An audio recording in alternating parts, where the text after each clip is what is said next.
Vus du ciel, en France et en Allemagne, se distinguent des villages et des pôles urbains, des zones rurales et des banlieues pavillonnaires. Ces ensembles sont le fruit de politiques urbaines successives menées au XXe siècle.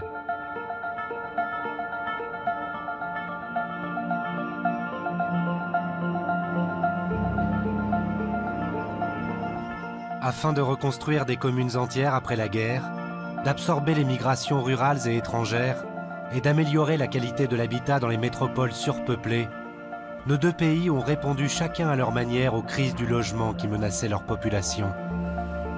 De Dunkerque à Berlin, de Tremblay en France à Chemnitz, quelles traces ces différentes politiques ont-elles laissées dans le paysage ?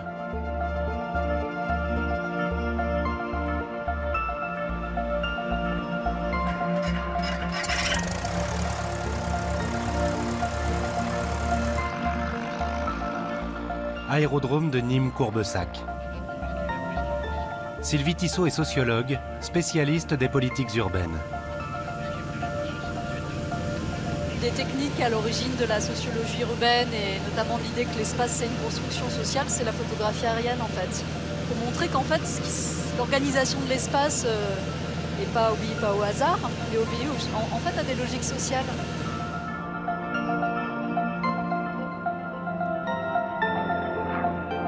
Les photos aériennes nous permettent de mieux comprendre l'aménagement mené par nos deux pays au sortir de la Deuxième Guerre mondiale. En 1945, des dizaines de villes sont détruites en France et en Allemagne.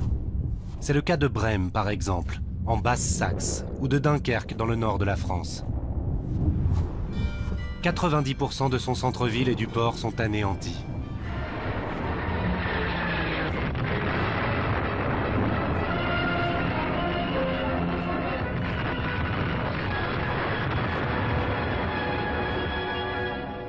On a beau dire qu'une ville, ce n'est pas seulement un ensemble d'usines et de boutiques, d'églises et d'écoles, de véhicules et de maisons.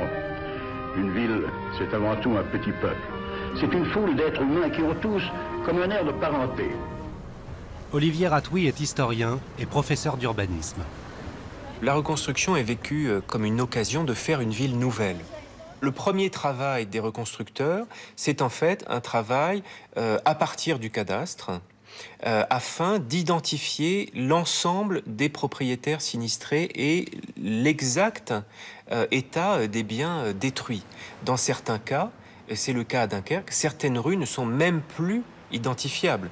Et à Dunkerque, le cadastre disparaît sous les bombes et donc il n'y a plus aucune trace permettant de se lancer dans cette première action qui vise à identifier l'état de la ville d'avant. À l'automne 1945 se pose la question de la situation des sans-logis. Des caisses en bois venues tout droit des États-Unis débarquent à Boulogne-sur-Mer et sont acheminées jusqu'à Dunkerque. Le contenu de 5 caisses, chacune d'un poids différent, permet, tel un jeu de construction, d'assembler une maison préfabriquée. La reconstruction provisoire utilise des espaces qui restent disponibles à un certain temps en tout cas, et on trouve des quartiers d'habitation un peu, disons, autour de ce canal qui permettent aux habitants, durant une quinzaine d'années, eh bien, d'attendre la reconstruction des bâtiments en dur. Mais la résistance des maisonnettes est mise à rude épreuve par la pluie et les vents violents de l'hiver 1946. À cette époque, urbanistes et architectes sont en charge de mettre en œuvre des politiques urbaines ambitieuses. Parmi ceux-ci, Théodore Lavaux élabore le plan de la reconstruction de Dunkerque qui sera approuvé en 1948. Ce dernier opte pour une division du territoire en 2 zones principales, celle des habitations et celle des industries. Il souhaite respecter l'aspect ancien de la ville sans compromettre des aménagements plus modernes. On voit cet effort de rationalisation de la voirie, mais qui le plus souvent reprend des voies existantes. C'est le cas ici, vous voyez l'élargissement des rues anciennes qui montent, mais également des transversales. La structuration du plan de Levaux repose sur la constitution, le renforcement de 2 axes. Premièrement, un axe est-ouest qui était déjà présent, mais qui est ici véritablement renforcé. Et puis surtout, la création d'un large boulevard en forme de S qui part de la nouvelle gare et qui va remonter vers la place Jean-Bart. Alors l'idée sur ce boulevard, c'était d'avoir une organisation de la ville à partir d'un carrefour, d'un grand carrefour central qui est cette place Jean-Bart sur laquelle trône la statue du héros corsaire. On est exactement sur l'axe est-ouest. Cet axe menait de la ville vers le port et servait donc ici d'interface, d'espace d'échange entre ces deux mondes en quelque sorte. On s'engouffre dans cet axe est-ouest, on rentre dans la ville en fait, avec cette rue de la Marine qui a été élargie, à peu près doublée, la largeur a été doublée au moment de la reconstruction.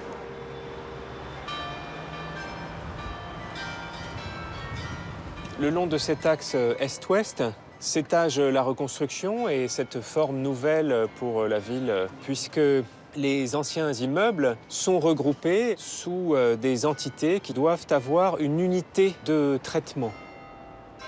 Dans l'urgence, l'État construit des immeubles chargés d'accueillir les habitants sinistrés. On les appelle les ISAI, immeubles sans affectation immédiate. Puis la reconstruction de la ville se fait par îlots, des unités de logement. On arrive là-bas à cette entrée de ville avec cet ensemble des Isaïes qui forment une ouverture sur la ville et puis ces deux immeubles qui dépassent, qui sont là pour signifier qu'on est en train de rentrer dans quelque chose de différent, dans un ensemble urbain.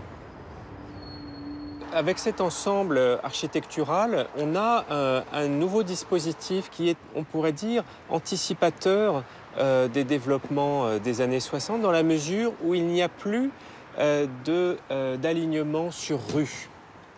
Il y a un jeu sur la profondeur de la parcelle qui donne à la façade de l'immeuble un rôle urbain différent qui n'est plus structurant comme dans la ville traditionnelle, puisque dans la ville traditionnelle, la façade dessine la rue.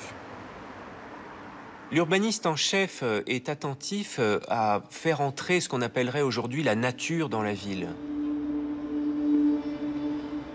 Dans cette reconstruction, il y a un principe donc d'espaces verts qui sont présents à la fois dans les parcs, dans les jardins, et en même temps dans les intérieurs d'îlots qui sont libérés à cette occasion.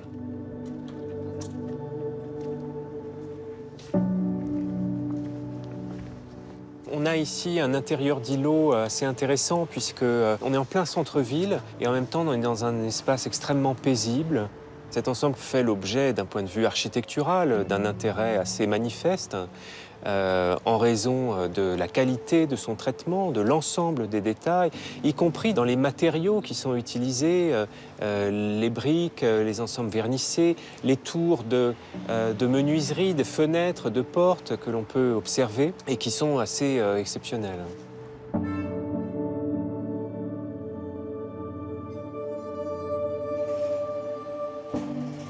Ces espaces verts, pensés à l'origine pour aérer les grands ensembles, vont peu à peu être grignotés par des places de stationnement fermées.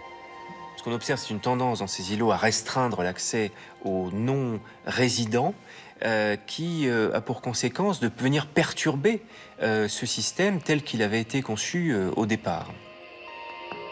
En Allemagne, au sortir de la Seconde Guerre mondiale, le pays doit aussi mettre en place une politique de reconstruction des villes détruites. C'est le pays qui paye le plus lourd tribut. Il faut redonner dans l'urgence un toit à des centaines de milliers d'habitants à la rue. Mais le partage du territoire entre les pays alliés victorieux va compliquer le processus. En Allemagne, la reconstruction s'effectue de manière différente. L'Allemagne est un pays occupé. Il y a plusieurs zones et en fonction de ces zones, eh bien, les pratiques sont différentes. Les Anglais, les Français, les Américains, les Russes n'ont pas la même façon de voir les choses. La zone française s'est remise à vivre. Aux Allemands rentrés chez eux, il a d'abord fallu déblayer leur ville ravagée par la bataille et par le châtiment, rendre libre la circulation bloquée par les ruines accumulées et mettre en œuvre tous leurs moyens, même ici l'aide des éléphants du zoo.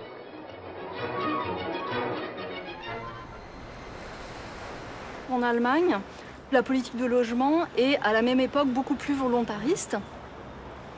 Donc l'idée d'une politique de logement rationalisée qui va se donner les moyens de réfléchir à une toute autre échelle et sur la base des techniques nouvelles qui vont être importées dans le secteur du bâtiment.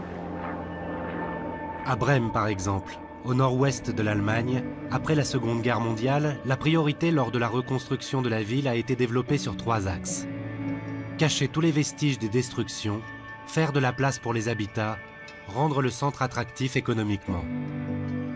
Les architectes reprennent les principes du mouvement architectural du Bauhaus des années 20. Des lignes et des angles droits, des façades en verre, pas d'ornement. À l'est également, de nombreuses villes ont été quasiment rayées de la carte par les bombardements alliés. À Dresde comme à Berlin, dans la zone contrôlée par les soviétiques, les urbanistes chargés de la reconstruction pratiquent la politique de la table rase. Le déblaiement des gravats de la ville de Dresde prendra à lui seul près de 8 ans. Un long chantier commence qui durera près de 60 ans. Plus au sud, à Chemnitz, la reconstruction se fait sans aucune considération du tissu urbain précédent. Ce n'est qu'après 1990 que l'on a recréé un centre historique. Ils ont géré différemment et puis c'était déjà pas le même régime politique, mais il y avait aussi quand même une sorte d'idéologie un peu similaire, même si là encore le contexte politique n'était pas le même. C'était l'idée aussi de faire advenir la société socialiste dans ces ensembles-là, qui ont été construits un peu plus tard. C'est la fin des années 70, et de créer comme ça de l'habitat très standardisé, très rationalisé, où tous les habitants seraient à égalité en quelque sorte. Hein, une sorte d'incarnation d'une société reposant sur les principes socialistes. En souhaitant incarner un habitat socialiste, la reconstruction en République démocratique allemande s'inspire à sa manière des lignes directrices du mouvement moderne. Un courant architectural apparu en Europe au début du XXe siècle, à qui l'on doit l'avènement des cités-jardins. L'idée de créer un environnement urbain qui façonne un homme nouveau, elle date, on pourrait dire, de la fin du 19e ou plutôt du début du 20e siècle. Avec les cités-jardins, en tout cas l'idée qu'en créant de nouveaux quartiers, on va pouvoir façonner le social.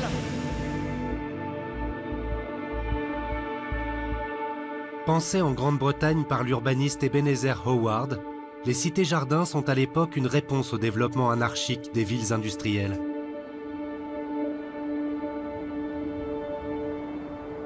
Elles se caractérisent par la volonté de réunir l'habitat individuel et collectif en intégrant la voirie et les espaces verts publics ou privés autour des habitations.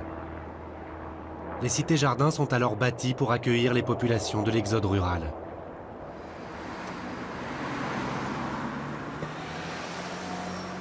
Nous retrouvons Elsa Vonau, historienne, à Berlin dans le quartier de Gönau. Cet ensemble qui appartient aux cités modernistes de Berlin a été dessiné dans les années 1910 par l'architecte Bruno Taut. À travers ce décochement, Taut réussit à donc créer une niche, à créer un espace qui correspond à la prolongation de l'espace intérieur. C'est ce qu'il appelle le Außenwohnraum, donc l'espace d'habitation extérieur et auquel il essaye d'attribuer les mêmes qualités que l'espace intérieur. Donc il s'agit d'une sorte de cour-parc qui est à la fois fermée et ouverte. Chaque maison est individualisée par une couleur différente. Néanmoins, cela ne signifie pas que l'individuel s'oppose au collectif. Au contraire, vous constatez par exemple ici que les deux entrées des maisons sont jumelées et sont reliées par cette pergola qui les encadre. Taut a un usage de la couleur extrêmement audacieux.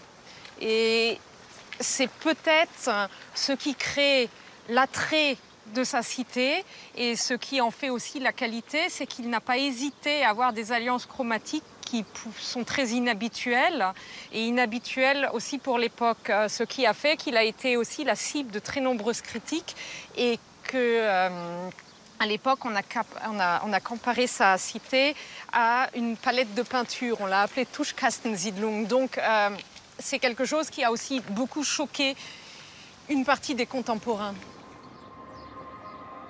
La singularité des réalisations de l'architecte Bruno Taut leur vaut d'appartenir aujourd'hui au patrimoine mondial de l'UNESCO. Tahotte va poser une maison qui semble un peu singulière, dans un bleu royal très criard, qui frappe tout de suite le regard et qui est une façon pour lui d'éviter la monotonie de la rangée et de poser un accent. C'est comme lorsqu'à la fin d'une phrase, on pose un point. Bruno Tahotte conçoit aussi des immeubles collectifs qui combinent plusieurs unités d'habitation. La particularité de cette maison montre l'attention et l'intérêt que Tahotte pouvait avoir justement pour l'idée sociale. Et cet immeuble, Tahotte ne l'a pas négligé par rapport aux maisons, aux bâtiments individuels, mais au contraire la mise en valeur. On a l'impression que Tahotte s'est amusé. Il y a une façon ludique d'utiliser la couleur dans l'architecture. Et ce que cela signifie, à mon avis, c'est non seulement de transmettre le beau aux habitants, mais de les faire vivre dans un cadre harmonieux, c'est-à-dire qu'en travaillant sur le cadre et sur l'architecture, sur leur environnement de la cité, on va favoriser une vie communautaire réussie.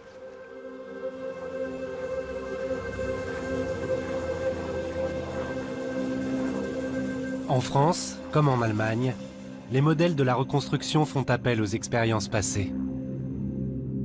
Dans les années 20, les urbanistes et les architectes ont formé avec les lotissements la trame de développement de la cité nouvelle. Pendant l'entre-deux-guerres, les villes changent énormément. On a des lotissements qui se construisent aux périphéries des villes, dans les banlieues, mais qui se construisent d'une façon précisément très anarchique.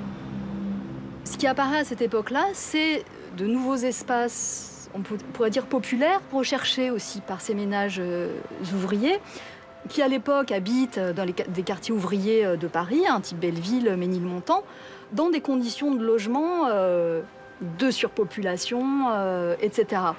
Donc pour eux, partir dans ces zones périphériques, qui sont Montreuil, Tremblay, Villepinte, Drancy, etc., partir là, c'est partir au grand air. Dès 1925, à Tremblay en France, au nord-est de Paris, 3 lotissements pavillonnaires d'un genre nouveau voient le jour.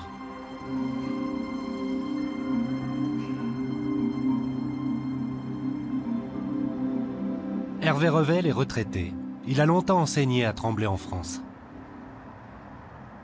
La cité-jardin, ce n'est pas un mot qui a été employé pour les lotissements de Tremblay, mais c'est exactement ça. C'est-à-dire que chaque lot a une maison entourée d'un jardin. L'aspiration à la proximité de la nature, elle existe pleinement dans les années qui ont présidé à la naissance des lotissements. Les Parisiens aiment la nature et on leur vend la nature. Et au départ, ce sont des résidences secondaires, c'est-à-dire qu'ils ont construit une cabane dans les bois et ils viennent passer le week-end. C'est quand ils vont vouloir rester en permanence dans ce petit paradis qu'ils vont se rendre compte qu'il y a aussi d'autres besoins pour créer une ville. Déjà à l'époque, les urbanistes tentent de rapprocher les employés de leur lieu de travail, tout en les faisant profiter d'un environnement agréable et aéré. C'est une bataille pour l'environnement. C'est au fond une des premières luttes écologiques, entre guillemets, qui a été conduite dans ce pays. La vision qui consisterait à dater des années 70, l'aspiration à l'habitat individuel est erronée aux yeux de l'histoire parce que tout le développement des lotissements des années 20 est construit sur l'approche de habitat individuel.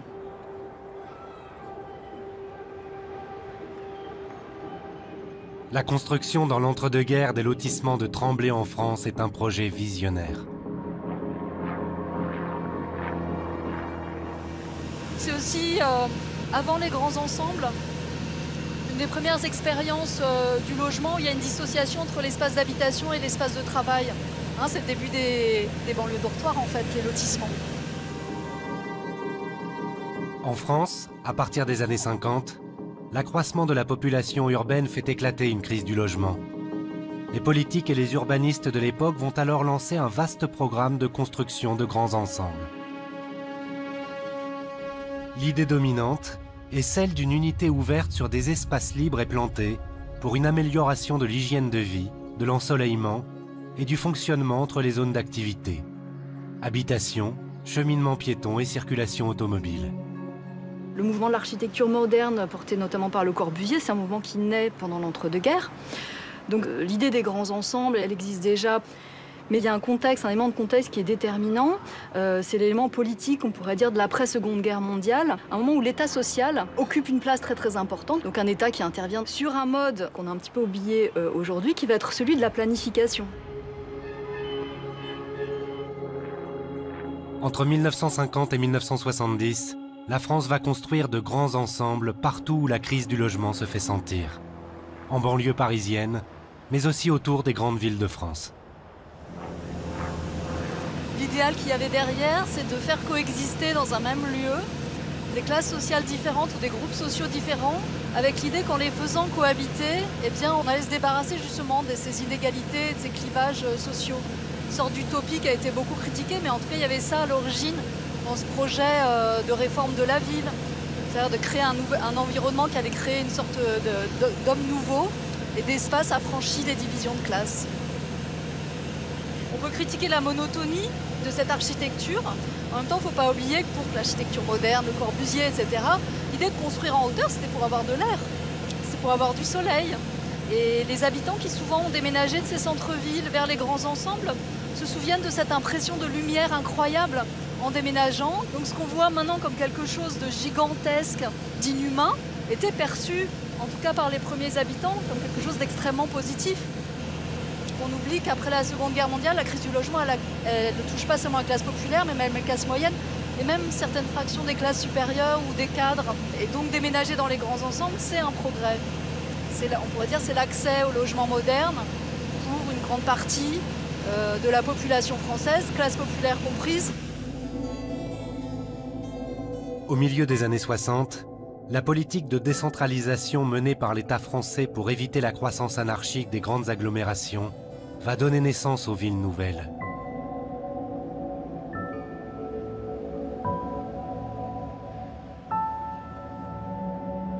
Ces communes vont littéralement sortir de terre, à Marne-la-Vallée ou Cergy-Pontoise par exemple, pour accueillir des dizaines de milliers d'habitants répartis sur un territoire assez vaste, censé favoriser la mixité.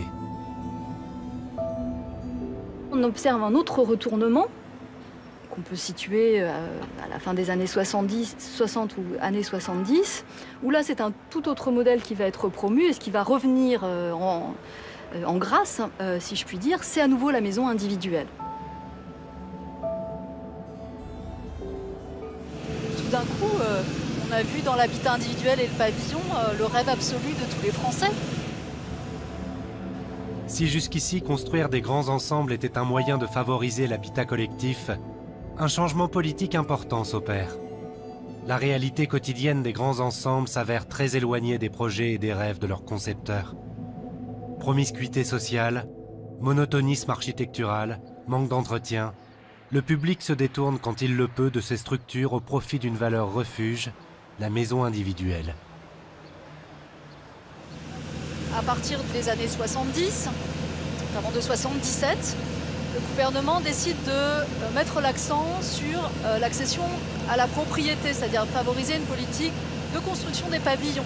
Pour les classes moyennes qui habitent dans les grands ensembles, ça va être beaucoup plus avantageux, beaucoup plus facile d'accéder à des prêts leur permettant d'acheter leur pavillon.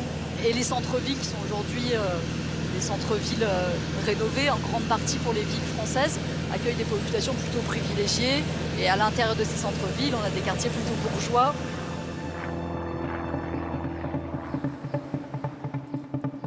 Le paysage franco-allemand garde les traces des politiques urbaines menées au cours du XXe siècle pour accompagner l'exode rural, la reconstruction des villes après-guerre ou la naissance des banlieues. Elle témoigne du besoin permanent de réinventer la ville pour accompagner les mouvements de population au sein des territoires. Aujourd'hui, les grands ensembles disparaissent, les banlieues s'agrandissent. Architectes, urbanistes et politiques doivent ensemble trouver de nouvelles solutions pour construire la ville de demain.